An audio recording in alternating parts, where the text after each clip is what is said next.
igsoon, happy Sabat. O sa mga wala pa makailan ako si Sister Daniela or Sister Ella Rose, taga Balacan, Salog, Zamboanga del Norte. So, dalaygon kayong Ginoo mga igsoon tungod kay bisan unsa kalayo ang atong mga gigikanan apan kung iya nagyong kabubuton nga magkatipon ta, no? Iyahan nagyud ning panahon. So kami usa ko ka missionary nga gipa-assign diri pod sa Zamboanga.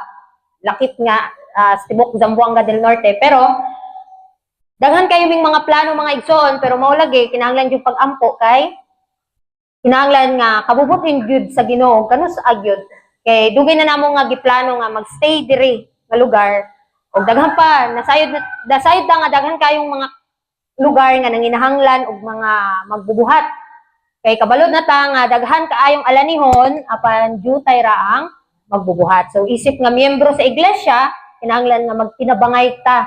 So pinaagi lamang sa mga pag-ampo o uban pa dako na kay nagkatabang mga igsoon, ilabi na sa pagduso sa buluhaton. So, ang akong part karon is encouragement or promotional talk. So, inaot mga igsoon no nga na-bless ta, no? Nining adlaw igpapahulay. So, ang akong i-share ninyo mga igsoon, usa ni ka matang sa pulong nga kung magbalay-balay bitaw ta, kasagaran sa mga missionary karon ang pinaka first nila nga kuan unsaon nila pagduol sa atong o sa pag-approach sa atong mga kahigalaan, mga kaparyentihan, mga kaigsuonan. Kay dili man ta dayon makaingon nga Bible studyhan dayon nato sila, no? Doon na gihapoy mga protocol or mga pamaagi aron nga masuod nato sila, no? Sama ni Kristo kung unsa iyahang sistema tong nagkinabuhi pa siya ning kalibutana kung unsa ang iyang gibuhat, no? Mas more ang iyahang pagpanambal kaysa sa pagwali. So apan ang giingon diri nga ang health is the number one nga mauna siya open door para makasulod ang mensahe. Mauna siya duha ka aspeto sa mensahe sa atong panglawas o sa atong kalag. So kung doon na mo'y libro sa Maranatha, usa ni siya ka-devotional book ni Sister White. Makita na siya sa March 2. Giuluhan kinig Healing for Sin-Sick Soul. So kitang tanan, masakiton gyud ang atong kalag, no? Og nanginahanglan tag mananambal, manluluwas. So kung doon na mo'y Biblia, makita sa Isaiah chapter 1 verse 5 to 6, ingon diha, the whole head is sick, and the whole heart faint. From the sole of the foot, even unto the head, there is no soundness in it. But wounds and bruises and putrefying sores, they have not been closed, neither bound up, neither mollified with ointment. So kini usa ni siya kasugilanon o usa ni siya ka pulong nga kapag nagkasakit ta, dili ta makahimo sa pagpangalagad. So, atong basahon mga igsoon sa Binisaya, no? Aron, ato yung masabtan. Ngano ba gayud nga buot kamo nga pagahampakon pa, aron lamang gayud magalabi kamo sa pagsukol. Ang tibuok nga ulo, nagamasakiton, ug ang tibuok nga kasing-kasing, nagakaluya. Gikan sa lapalapa sa tiil, bisan hangtod sa ulo, walay maayo diha ni ana. Apan mga samad, og mga pangos, og bag-ong mga labod, kini wala pa mga alim, ni mabaatan, ni mahibhiran sa lana.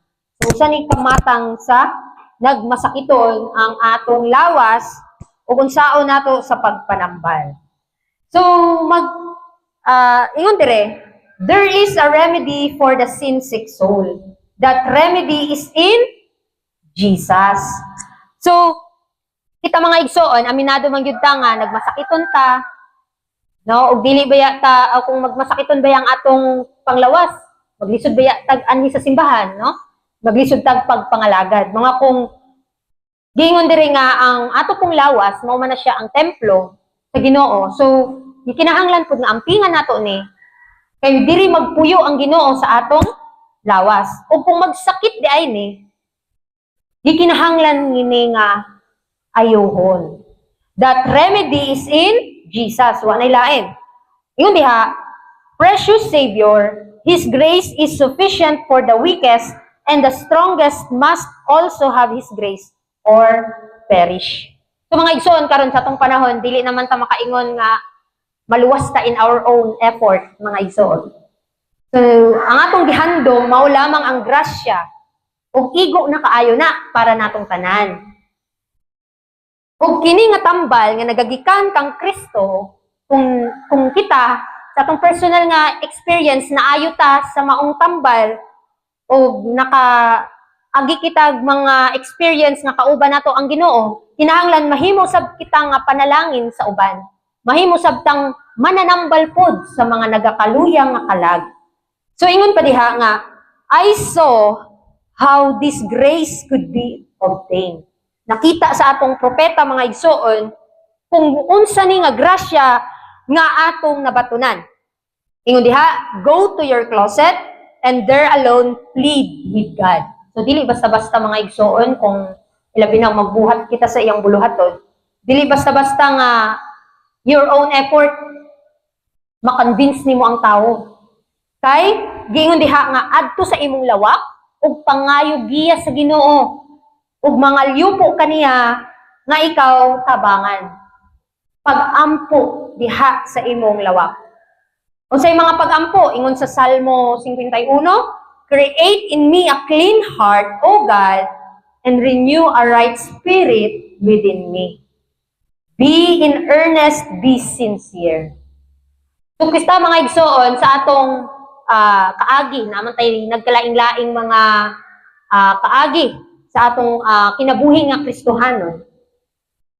Ug doon na sabtay mahibaw-an, masabtan nga kamatuoran nga kung unsaon na itong magkinabuhi nga balaan. Kay dili ba yay pasabot nga sincere ka unya ang imong gituhuan sayop, no? Dili na makaluwas nimo bisag sincere di ay ka. Pero ang gusto sa Ginoo nga mabalaan gyud ang kalag. Pareha ni Jacob, unsa may gibuhat ni Jacob? Ingon diha, Jacob light, wrestle, nakigbugno siya in prayer. Agonize, you must make an effort. So dili pasabot nga naghulat ta sa Ginoo, wala tay buhaton. Kaya ang gusto sa Ginoo nga while nagpaabot ta niya, doon na tay effort, doon na tay buluhaton. Sahay mo ingon ta nga naglingkod ra ta sa atong lingkuranan, moingon ta nga si pastor na ana, si elder na ana, no? Pero wa ta masayod mga igsoon bisan sa mga gagmayng bata, no? Gamiton sa Ginoo aron makasabwag sa maayong balita. Kay gani bisan ingon sa child guidance mga igsoon, bisan ang inyong mga anak, usa na sila nga mga little missionaries. Mga igsoon, timanan nato nga we are born missionary. Bisag hinaon sa pang atong nabatunan nga kapag kamatuoran, nagkinabuhi o nabuhi ta ning kalibutan nga dunay purpose, nga dunay hinungdan ang atong pagkinabuhi. Ingon diha, you must make an effort. Seek the Lord with all your heart. Come with zeal. Sa di ay Sister Salomino, kinahanglan gyud ita nga mo duol sa Ginoo nga dunay kadasi. So sahay kita mga igsoon, magmaluya man gyud ta. Normal ra gyud na sa atong Kristohanon. Taob, muhunas ang atong pagtuo. Apan ang gusto sa Ginoo nga kanunay kita nga muduol kaniya para makaangkon sa kadasigon ug makaangkon usab sa makahimo ta sa paglahutay, no? And when you sincerely feel that without the help of God, you perish. Tinuod yun na, mga igsoon, kung wala yun ang Ginoo, wala na. Nangapukan na tang tanan, mga igsoon. Yun pa diha, when you pant after Him, as the heart panteth after the water brooks, then will the Lord strengthen you speedily. So, normal ra gyud nga magluya ta, normal ra nga gutumon ta, uhawon ta. Pero, giawhag sa Ginoo sa toa nga Muduol ta niya para makaangkon sa tubig nga libre. Makaangkon sa tinapay sa kinabuhi nga libre. Ingon pa diha, makaangkon ta, then will the Lord strengthen you speedily. So, dili ta maulaw. Dili ta maulaw nga, Ginoo, makasasala ko. Ginoo, maluyahon kay ko. Tabangi ko nga, padayon nga makahimo sa pagduol nimo o madasig ta, no? Sa matag karon ug unya. Kay wa ta masayod mga igsoon sa atong kinabuhi, no? Dili ta nato hawak ang panahon. So ingon pa diha, then will your peace pass all understanding. If you expect salvation, you must pray. Wa na lain mga igsoon, nganong nagkinabuhi kita, nakainumdum ko, dunay usa ka ministro pod nga miingon nga, unsa may purpose nganong nagsimba ka? Nangutana siya nako, unsay may purpose nganong nagsimba ka? Syempre, ang pinakaunang approach nako, unang gisulti nako, nagsimba ko, gusto ko maluwas. So, mao na kasagaran ang tubag kung pangutanon nimo, unsa day hinungdan nganong nangalagad ka, nganong nagasimba ka sa Ginoo? Ay gusto ta maluwas. Pero ang pinakasakto day nga tubag ana mga igsuon, kining atong pagpangalagad, bunga na lamang ni sa kaluwasan nga gihatag sa ato sa Ginoo. So kay giluwas na tadaan niya sa wala pa ta mataw ning kalibutan, it's our own choice kung atong dawaton ang kaluwasan. So kini day ang atong pagpangalagad, nangalagad ta kay gipadayon day nato ang kaluwasan nga. Pero mao ang giingon dire, kung nag-expect kitag kaluwasan, if you expect salvation, you must pray. Take time. Be not hurry and careless in your prayers. Sa mga igsoon, maigo, jukuan eh. Kay labi katulgo na ka, dayon, busy kay ka sa imong buluhaton, murag mag-ampo ka, bubu na lang kayo, karang paspas ba? Pero, gingon diha nga, you must be not hurry and careless in your prayers. Beg of God to work in you and a thorough reformation. Mga igsoon, nabasa po na ako sa messages to young people nga dili ta makaluwas sa atong kaugalingon. Kini dayong reformation nga gihatag sa ato nga mensahe, ato ning paningkamutan, kay gihatag na ni sa atoa. So kaning kabag-uhan, kinahanglan nga kung nakita sa Ginoo nga naningkamot ning nga tawo, tabangan gyud ta niya. So that the fruits of His Spirit, mo ni siya bunga sa balang espiritu nga makita sa atong mga kinaiya. So, kinahanglan gyud kita nga muhangyo sa Ginoo. Ingon siya, beg of God to work in you a thorough reformation.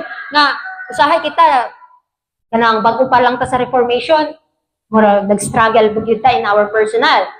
Pero ang sige ingon diri nga ginahanglan nga imo kung mahimo kung pareha ni Jacob ba nga imo yung makigbugno ka sa Ginoo nga Ginoo tabangi ko nga mawala na akong gana sa mga butang nga dili nimo kabubuton, no? Kaya ato jud ning pangayoon sa Ginoo mga igsoon kaysa akong kaugaling paningkamot dili gid mag-igo. So, mao kini ang bunga sa balaang espiritu may dwell in you and you shine as light in the world. So, kung kanida ang kahayag, kung ato kining nahibawan, unya, wa na ito makinabuhi mapalong dahil ni, mapulihan og bakak na kamatuuran. Bakak na kamatuuran. So, dili kamatuuran, kay bakak man. So, ingon diha, be not a hindrance or curse to the cause of God. Usahay kita, nakabalo naman ta sa kamatuuran, nagkinabuhi na ta sa kamatuuran, pero naapad yung panahon nga mapakyas ta ug nahimo tang babag sa buluhaton. No? Mo gani diha ingon nga ayaw, be not a hindrance or curse to the cause of God. You can be a help, a blessing. Mga igsoon, kung kita day makadawat og panalangin, kinahanglan gyud ay nga mahimo sabtang panalangin sa uban. No, sa simpleng butang, sa a simple act of kindness, matabangan nimo ang imong isig ka tawo nga gigutom, pakanon, di ba? Dagan kayo ron nga nanginahanglan og tabang. Naingon diha, Does Satan tell you that you cannot enjoy salvation full and free? Believe him not. Muna i-suggest sa kaaway nimo. Kanang mutuoday ka nga libre ra ang kaluwasan. Nausahay kita kung bago patas sa kamatuoran, murag gaduha-duha ta kung tinuod ba gyud ni nga kamatuoran. Di na pa yung suggestion ang kaaway nga ayaw tuo. Nga ang nga malipay kaana nga kaluwasan, mag-antos mong kaana. Daghang mga tao nga dili ganahan sa imuha. No? Apan tinuod ba na? Pero ang gusto sa Ginoo nga bisan daghang nagluib nato, daghang dili ganahan nato, kung magkinabuhi kita nga matarong sa iyang atubangan, lahi nga kalipay ang imong mabatnan. Lahi nga kalipay mga igsoon. Something na nag-comfort nimo. No, kung ma-experience nato mga igsoon, kung magkinabuhi kita nga matarong, nga maningkamot gyud nga mahimong matarong. Ingon pa dire nga, I saw that it is the privilege of every Christian to enjoy the deep moving of the Spirit of God. So matag sa kanato mga igsoon, wala ta kabalo kundi unsa paglihok ang balang espiritu. Kaya ang balang espiritu sama sa hangin, nga dili nato makita apan makita nato ang bunga. Dunay gyud ay naglihok aning tawhana. Dunay kabag-uhan mga igsoon. Nga lahi nga kalipay ang imong mabatnan kung imo nang masulayan ang gugma sa Ginoo. Ingon pa diha nga, a sweet heavenly peace will pervade the mind and you will love to meditate upon God and heaven. So mga igsoon, nindot kaayo paminawon bitaw og kani nga mga mensahe ug imo gyud ning ma-experience sa imong kaugalingong kasinatian. Imo ning maranasan, imo ning ma-encounter o na kay ma-encounter nga mga tao sa imong palibot nga pareha mo experience. Makahimo sab kag pahat sa imong nabatnan. Nga sa una inani ko pero katong nahibaw-an ako ni nga kamatuoran, dunay gyud ay paglaom. No mga igsoon, no makahatag sa tagkadasig sa mga nangaluya. Kay sa una, kung nahigugma ka sa mga butang kalibutanon, apan nahibaw-an nimo ang kamatuoran ug nagkinabuhi ka, naning kamot ka og gihangyo nimo ang Ginoo nga magkinabuhi ka ani nga kamatuoran. Ingon diha, and God will change your kanang imuhang gana, your emotion, your motives. Ug siya mo'y nga mahimo na kang mahigugma sa pag meditate. Meditate upon God and heaven. You will feast upon the glorious promises of His Word. Mao bitaw na mga igsoon nga kung kani nga kamatuoran, makinabuhi na bitaw nato, ug daghan na kay tag mga experience, usahay mapakyas ta, apan ang Ginoo wala man magtan-aw sa atong kapakyasan. Mao gani ingon siya nga, look unto Jesus, looking unto Jesus, kay wala siya kapakyasan. Nga kung kita magtutok sa iya, sa atong kapakyasan, mahimong kadaugan. Mao bitaw na mga igsoon, murag makaingon jud ko nga bisan unsaon nato pagpaningkamot sa igsoon. Mahimo rang useless kung wala ang Ginoo. Mao bitaw nga bisan sa atong pagpaningkamot apan kung mauban ang Ginoo, magmalampuson jud ta. Mao gyud nay wala nay lain mga igsoon. Mao nga ingon diha nga you will feast upon the glorious promises of His Word. So kung nag-goal ta, kay normal ra man gyud na nga mag-goal ta, mabalaka ta. Pero sa dihang makadungog na kasapulong sa Ginoo, naay magpa-remind nimo, naay mag-recall nimo nga mao ni ang buhata, kinahanglan mo hangyoon nimo ang Ginoo nga dasigon kaniya, nga lig-unon kaniya, mahimo kang magmalampuson tungod kay ingon diha, you will feast upon the glorious promises of His Word. Mao gani mga igsoon kung wala bitaw tay kaon, di ba magluya man ta, sahay makalimutag basa sa pulong sa Ginoo tungod kay busy na kay ta, hinay-hinay magkaluya pud ta sa atong spiritual nga panglawas. Mga karon mga igsoon, kita isip nga nag-angkon nga mga Kristohanon, gikinahanglan nato nga ipakita kung giunsa kita gimahal sa Ginoo. So unsaon man nato sa pagpakita kani nga gugma sa Ginoo? Ingon diha, if professed Christians love Jesus better than the world, they will love to speak of Him. Kung maka-encounter ka sa mga tao nga nawad ang paglaom, bisan dili nimo parehang pagtuo pero nangayo siyang tabang nimo. kung imong ipakita si Kristo, kung giunsa kaniya o giunsa kanya pag-atiman, kung giunsa kaniya pag-amping mga igsoon, dito niya makita ang karakter ni Kristo diha sa imo ha. Dili man dayon isulti na tong doktrina, mauna, kinanglan gyud ang gugma sa ni Kristo, dalhon nato sila ang Kristo ug dito nila makita nga sila uhaw ug gutom. Sama na po mga igsoon, kanunay tang uhaw ug gutom sa kamatuoran. They will love to speak of Him, their best friend, in whom their highest affections are centered. So kung magkinabuhi dahil nga matarong, mga igsoon, bisag dili kaayo dayon makita sa atong mga isig katawo, pero kung nahimaya nato ang Ginoo, dako kayo nagbunga mga igsoon. Tungod kay bisan bitaw naara ka sa imong panimalay o unsaon ni og naay mo duol nimo mga yugtabang sa imuha, kung unsa imong matabang, didto na nila makita nga very approachable ka ba? Kanang ganahan sila ba nga muduol pirmi sa imuha? Kaya ang Ginoo, kung kita bisang unsa ta ka makasasala ug muduol ta niya, dawaton man ta niya mga igsoon, no? Mao nga siya ang atong best friend in whom their highest affections are centered. He came to their aid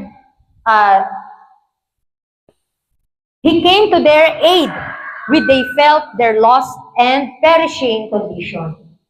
Kita mga igsoon, kung wala ta kasimba o wala pud tay relasyon sa atong Ginoo, dili nato mahibawa ang atong kaugalingon nga nangapakyas na ta, nangawala na ta. Pero sa dihang niduol ta sa Ginoo, mas labaw natong makita nga nawala na gyud ko sa pagpangalagad. Nawala na day ko sa akong pagtuo. Ug naglunang-lunang nako sa sala, no? The more nato makita ang kamatuoran, the more nato makita kung unsa kita sa iyang atubangan. Mga ingon diha nga, He came to their aid when they felt their lost and perishing condition. So, ani si Kristo, aron tambalan ang mga masakiton. Dili lang sa ilang physical, kundi sa spiritual. When weary and heavy laden with sin, they turn unto Him. He removed their burden of guilt and sin. So, timana na itong mga igsoon, nga kita, dagahan man kayo itong mga pagsulay, nga atong gipasan, apan, nasayod yun ang Ginoo, bisan dili nato isulti sa iya, nasayod siya. Pero gusto siya nga, ato siyang hangyoon, nga pareha ni Jacob, nga makibugnog yun, nga kuhaon ang tanan ng mga babag sa atong pagpangalagad. He removed their burden of guilt and sin, and turn the whole current of their affections. Kita sa atong natural nga pagbati mga igsoon, wala ba yatay gugma sa kamatuoran? Sa atong personal nga, sa tawagan na, sa imong natural nga pagbati. Apan kung doon na kay relasyon sa Ginoo, diha na makita, o diha na niya ibutang nimo nga doon na kay paghigugma sa kamatuoran. Kay dili man na basta-basta nga mutubo dayon. Kung dili gitanom na sa imong kasing-kasing o pag magkinabuhi ka niini. Sa atong conclusion, mga igsoon, ingon diha, the things they once loved, they now hate. And the things they hated, they now love. So, matingala ka sa imong personal nga experience na sa una ganahan kayo kuaning mga butanga. Pero sa dihang, doon na ako'y relasyon sa Ginoo. Nindot na kayo sa pamatik ng mga lagad sa iya. Kanunay magbasa sa iyang mga kamatuoran. Kay ang tinuod baya gyud mga igsoon nga magkinabuhi nga sama ni Kristo, dili lang baya kanang istorya ta diri sa tubangan, kundi kanang makita sa imong binuhatan, nga kanang duna kay relasyon sa imong Ginoo. Nga sa una ganahan ka aning mga butang nga kalibutanon, pero sa dihang nabag-o ka, ug nakita nimo ang imong kaluyahon, ug pinaagi ni Kristo na ayo ka, maipahat na dayon nimo sa imong isig katawo nga gimahal gid kay ta sa Ginoo bisan unsa gid ka makasasala. Has this great change taken place in you? Dunay kabag-uhan mga igsoon sa atong kinabuhi. Usahay sa makakita, maka-encounter ta sa ubang tao nga nagluya sila. Makaingon man dayon ta nga makaingon dayon ta nila nga naagian man ako na sis. Pero sa akong sitwasyon kanang wala namang ko'y laing gisangpit. Ang Ginoo ra man jud. So mao na nga pinaagi ni ana napahat nimo ang kamatuoran sa imong isig ka tawo o nagbunga kini kadaugan mga igsoon. So inaot mga igsoon kining hamubo nga mensahe makapahinumdum ka nato nga ni anhi si Kristo aron tambalan ang mga masakiton tungod sa sala. Mga kita mga igsoon kabalo naman ta nga ang sala mao man na siya ang personal choice man na sa ato Pero nang inahanglan mang gyud pugtag manluluwas, so padayunon unta nato, padayunon gyud nato mga igsoon ang kaluwasan nga iyang gihatag kanato ug kaning atong pagpangalagad mao lamang kini ang bunga sa iyang sa kaluwasan nga iyang gihatag kanato. Happy Sabbath mga igsoon.